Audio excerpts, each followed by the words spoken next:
Here, a list of all basic machine learning terms in 22 minutes. Artificial intelligence refers to the capability of machines to perform tasks that typically require human intelligence. This can include understanding language, recognizing images, solving problems, or making decisions. AI aims to mimic human cognitive functions through various techniques, including machine learning.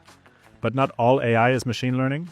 For example, rule-based systems can use predefined logical rules to analyze medical data and provide diagnostic recommendations without needing to learn from data patterns. Typical chess-playing engines would be considered AI but not machine learning, because they follow specific rules in search algorithms and don't always learn from data. Machine learning is a branch of artificial intelligence that enables computers to learn from data and improve their performance on tasks over time without being explicitly programmed for each task. In machine learning, algorithms identify patterns and relationships within data, making predictions or decisions based on new, unseen information. For example, a spam filter in an email system uses machine learning to identify and block spam emails. It is trained on thousands of examples of both spam and non-spam emails, learning which words, phrases, or patterns are typically found in spam messages. Over time, it can accurately flag new emails as spam or legitimate based on these learned patterns, even if the specific content of each new email varies. In many ways, this is similar to how animals and humans learn to recognize patterns over time after seeing many examples of something. For example, a human child might not be able to tell the difference between a cat and a dog, but after years of having someone point out cats and dogs, it will learn to recognize the features that determine what a cat and a dog is. An algorithm is a set of well-defined instructions or rules that a computer follows to solve a problem or perform a task. Algorithms are used in almost every aspect of computing, from sorting lists and searching data to more complex processes like encryption and data analysis. They provide step-by-step procedures to achieve a specific goal efficiently. Think, for example, of a step-by-step recipe, like this sandwich-making algorithm.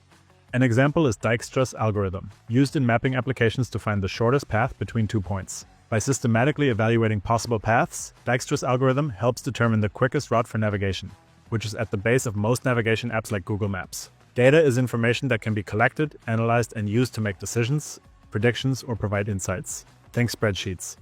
In computing and machine learning, data typically consists of numbers, text, images, or any form of input that can be processed by algorithms. For example, customer purchase histories are a type of data that e-commerce companies analyze to recommend products likely to interest each user. Another example is weather data, which includes temperature, humidity, and wind speed measurements. This data is used to predict future weather patterns. In the case of images, data refers to a list of pixel intensities and possibly colors used by image recognition algorithms. In the case of text, data could simply be a list of words in a text and their frequencies. Data can come in many forms. A model in machine learning is a mathematical representation that is trained to recognize patterns in data and make predictions or classifications based on those patterns. The most common type of model is simply a mapping function between an input and an output. In linear regression, for example, the model is simply the equation of the final regression line. In its simplest form, we might have a model that predicts a linear relationship between square footage of the house and the price of the house. For example, if we plot all house prices and their square footage against each other, we might find that on average, each additional square foot adds $200 to the house price. The number 200 comes from the fitting of a line to the data, which is now our trained model. The trained model is the intersection and slope of the line, the slope being 200. Model fitting, also called training or learning, is the process of adjusting a model's parameters to find the best match between the model's predictions and the actual data. If you think of linear regression, model fitting would be trying out different lines until you find the line with the best fit. Training data is a carefully selected subset of data used to teach machine learning models how to make predictions. It consists of input examples paired with their correct outputs, allowing the model to learn patterns and relationships. For instance, in an email spam filter, the training data would include thousands of emails labeled as either spam or not spam, teaching the system to recognize the characteristics of unwanted messages. Similarly, for an image recognition system that identifies cats and dogs, the training data would contain numerous images labeled as either cat or dog, helping the model learn the visual patterns that define what cats and dogs look like. Test data, or test set, is a separate collection of data used to evaluate how well a machine learning model performs on examples it hasn't seen during training. Like training data, it includes both inputs and their correct answers. But these examples are kept completely separate from the training process. This testing process helps verify whether the model has truly learned to make good predictions, rather than just memorizing its training examples. Importantly, the test and training data are separated randomly before beginning the modeling process, so that the model can never see the test data in any way before running the final test. Any inadvertent inclusion of even parts of the test data in model training is called data leakage. Supervised learning is a foundational approach in machine learning where models learn from labeled examples, meaning the true outcomes or targets are known and provided, much like a student learning from problems with their answers provided. Each example in the training data includes both the input and the correct output, allowing the model to learn the relationship between them. For instance, an image recognition system would train on images that have been pre-labeled with their contents, such as dog or cat. This is arguably the most common type of machine learning, probably making up around 70% of machine learning applications. Unsupervised learning is a type of machine learning where models learn to find patterns and structure in data without being given labeled examples or correct answers. Rather than being taught what to look for, these algorithms discover natural groupings and relationships within the data on their own. For example, an unsupervised learning algorithm might analyze customer purchase data to identify groups of customers with similar buying habits, or examine social media posts to discover trending topics, all without being told in advance what patterns to look for.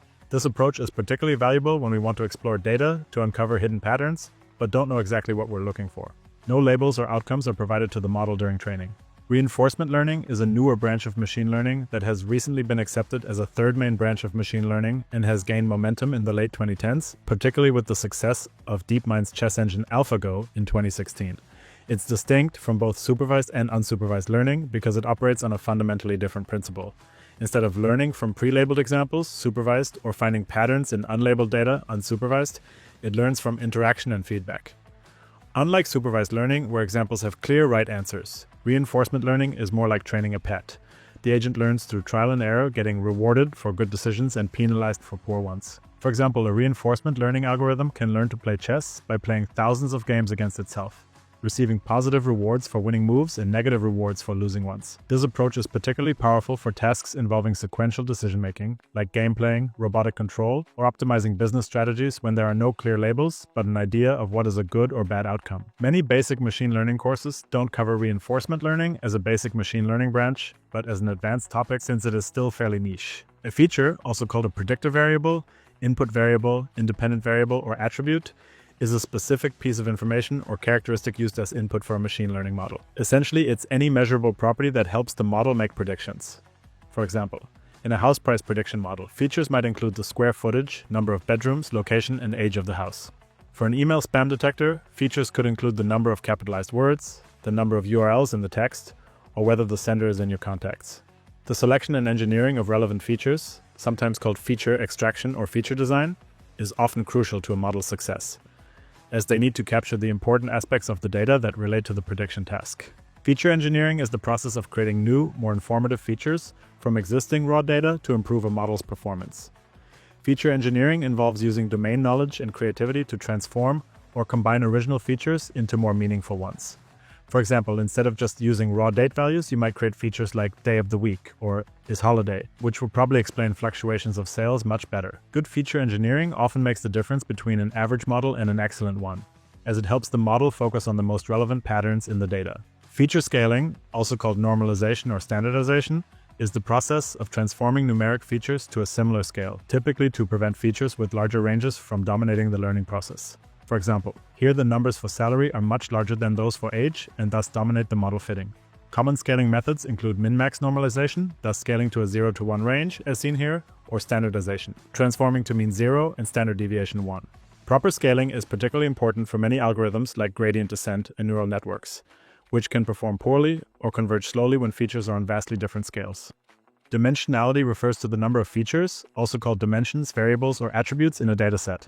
For example, in a house price prediction model, if each house is described by square footage, number of bedrooms, location, age, number of bathrooms, and distance from the city center, the data has 6 dimensions. High-dimensional data, having many features, can pose unique challenges, often called the curse of dimensionality. As dimensions increase, data becomes more sparse and patterns become harder to find, much like trying to find a needle in an increasingly large haystack. This is why dimensionality reduction techniques are often crucial in machine learning, helping to compress many features into a smaller set while preserving important information. Feature engineering, feature scaling, and dimensionality reduction are all part of data preprocessing along with other techniques. A target, also called the dependent variable, output variable, response variable, or label, is what a machine learning model is trying to predict based on the features.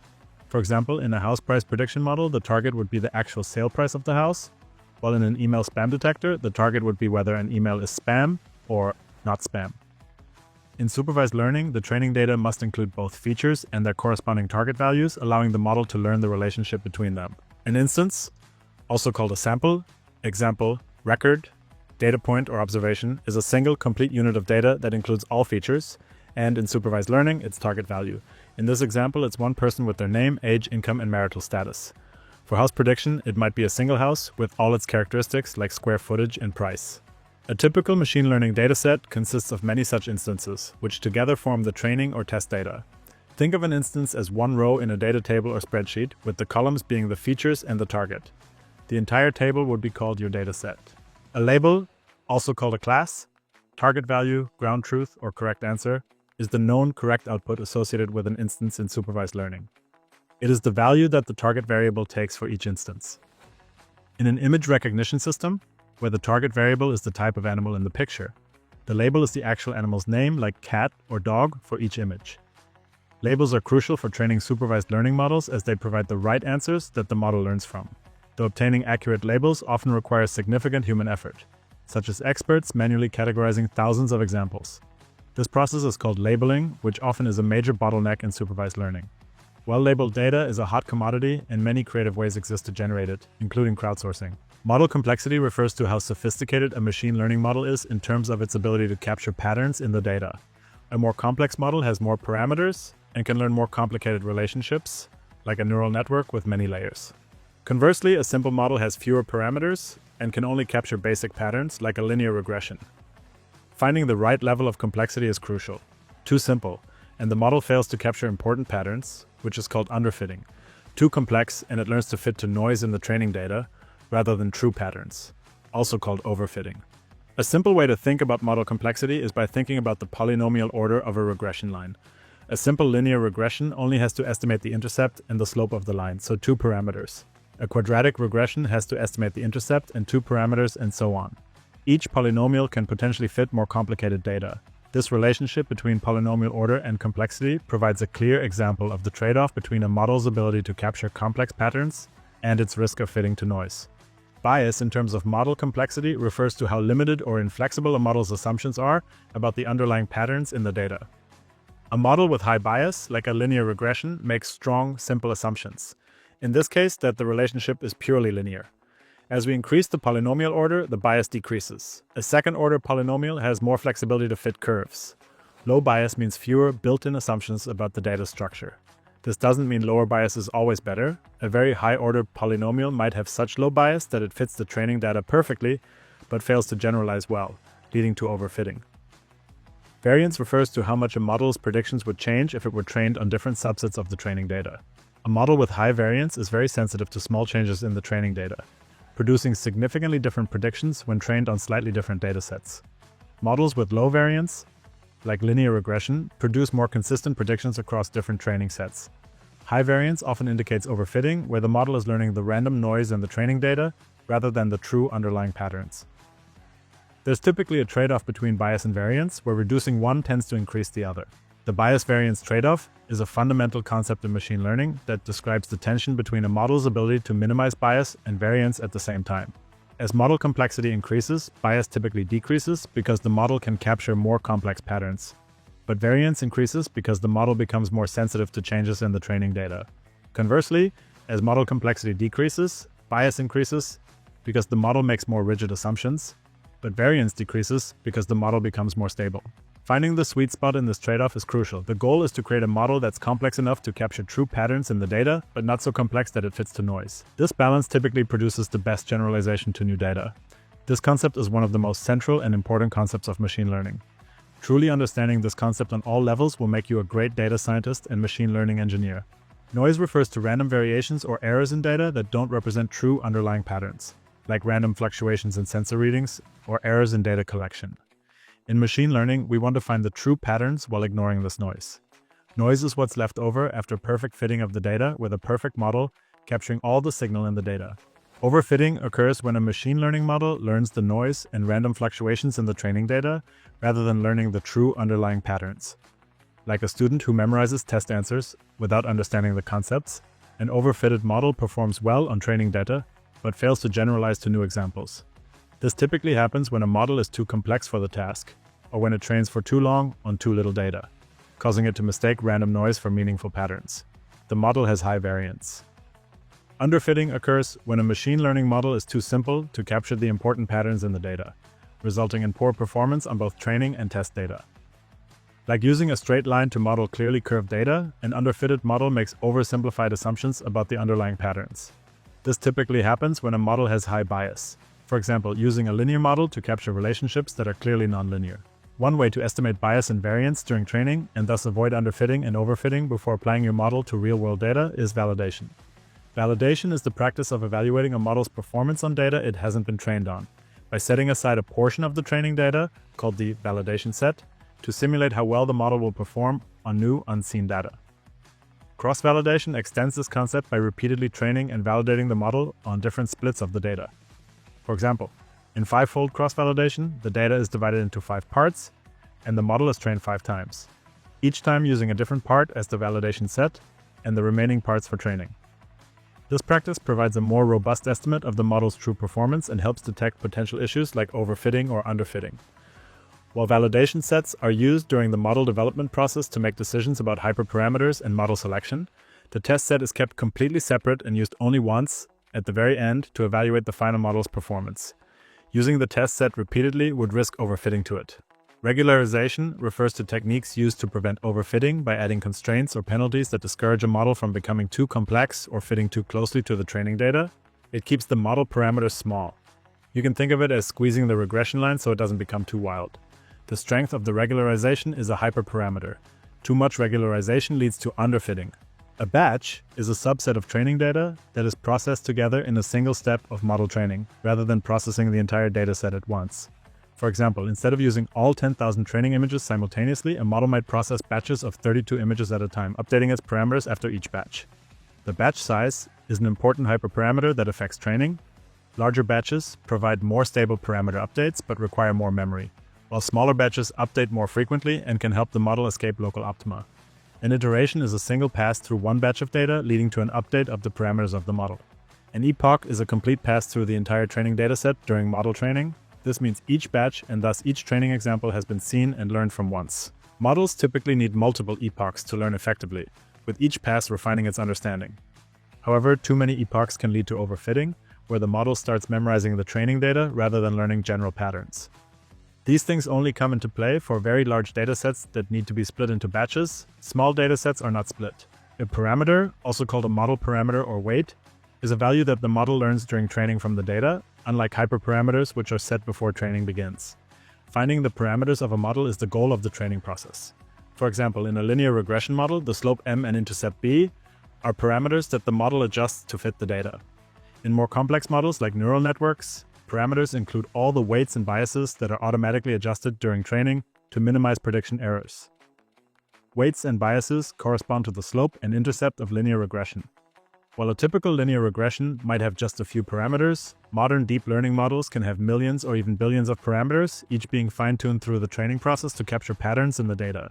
A hyperparameter is a configuration setting used to control the learning process, set before training begins, unlike model parameters which are learned during training. Examples include the learning rate, batch size, number of epochs, or the number of layers in a neural network. These are like the knobs and dials that data scientists adjust to optimize how a model learns. Finding the right hyperparameter values often requires experimentation, as their optimal settings can vary significantly between different problems and datasets. A cost function, also called a loss function, objective function, or error function, is a measure of how wrong a model's predictions are compared to the true values. It quantifies the cost or penalty of incorrect predictions. For example, in a house price prediction model, the cost might be the average difference between predicted and actual prices. So in a linear regression model, as seen here, we often use the mean squared error function, that is the squared vertical distances of the data points from the regression line. Here that is the sum of all the red square areas. The further the line from the actual data points, the larger the error, which we also call loss or cost. The goal of training is to minimize this cost function, like trying to achieve the lowest possible error score. The specific choice of cost function significantly influences how the model learns and what kinds of errors it prioritizes avoiding and can be considered another hyperparameter. Gradient descent is a fundamental optimization algorithm used to train machine learning models by iteratively adjusting model parameters to minimize errors. It is one of the main methods for minimizing the cost function. Like a hiker trying to find the lowest point in a valley by always stepping in the steepest downhill direction, gradient descent calculates the direction in which the model's error decreases most rapidly and updates the parameters accordingly. For each step, it computes the gradient, essentially the slope, of the error with respect to each parameter, then adjusts these parameters in the opposite direction of the gradient, using the learning rate to determine step size. This process continues until the model reaches a minimum error or stops improving significantly. Interestingly, a ball rolling down a mountain will behave the same way, at each point only going in the direction of the steepest descent. This is nature's gradient descent, but as you can imagine, the ball can also get stuck in a local minimum, like a depression on the mountainside, instead of finding its way all the way down to the valley. However, a real ball, in particular a heavy one, has momentum which allows it to shoot over local depressions and keep going down the valley. This inspired a variant of gradient descent called momentum-based gradient descent, which is less likely to get stuck in local minima. The learning rate is a crucial hyperparameter that determines how much a model adjusts its parameters in response to errors during training. Like a student adjusting their understanding based on feedback, a model with a high learning rate makes large adjustments to its parameters after seeing each batch of data, potentially learning quickly, but risking overshooting optimal values. Conversely, a model with a low learning rate makes smaller, more cautious adjustments. This can be more stable, but might take longer to converge or get stuck in suboptimal solutions. Finding the right learning rate is often critical for successful training. Too high and the model might never converge. Too low and training might take unnecessarily long. Evaluation is the process of measuring how well a machine learning model performs on data it hasn't seen during training, using various metrics appropriate to the task. For a classification model, evaluation might involve measuring accuracy, precision, recall, or F1 score. For a regression model, it might use mean squared error or R-squared values. This process typically involves both validation to tune the model during development and testing, using a completely separate test set to get an unbiased estimate of final performance. Evaluation helps determine whether a model has truly learned useful patterns or has just memorized the training data. Those were all basic machine learning terms in 22 minutes, although I surely missed a bunch. If I did, please complain in the comments. If you found this video helpful, share it with someone who you think might also like it, and get started on one of the tutorials in the description or on this very channel. Also consider liking the video and subscribing to be notified about similar content in the future. Thanks for watching.